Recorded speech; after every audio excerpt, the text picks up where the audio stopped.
В Хангаласском Улусе проходит 9-я шахматная олимпиада по классическим шахматам на призы первого президента Якутии Михаила Николаева.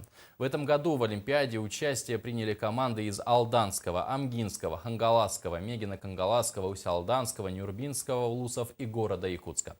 В общей сложности 10 команд по 8 человек. Подробности в сюжете Виолетты Засимовой. Первый этап соревнований прошел уже в ноябре. Сейчас проходят финальные соревнования на базе физико-математического форума «Ленский край». В этом году мы немножко изменили формат. Получается 8 участников у нас в каждой школе. Это довольно много для шахматных соревнований. Вообще идея вот этой олимпиады не столько выявить самых-самых сильных шахматистов, сколько выявить средний уровень по школам.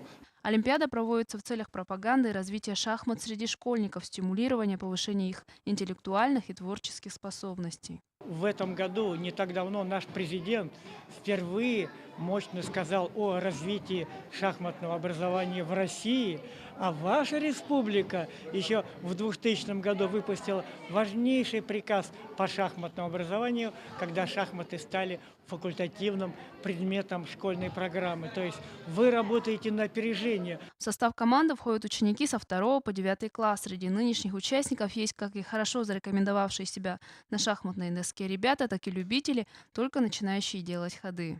Просто интерес был с детства, потом начал заниматься, и потом успехи там. Развивает логику, помогает в математике, алгебре. Родители, там, дедушка, бабушка тоже играют в шахматы, я тоже пошла по ним стопам, короче.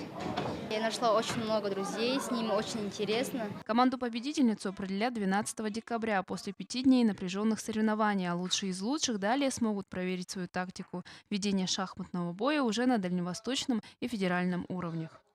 Виолетта Засимова, Федор Тарасов, НВК «Саха», Хангаласский улус.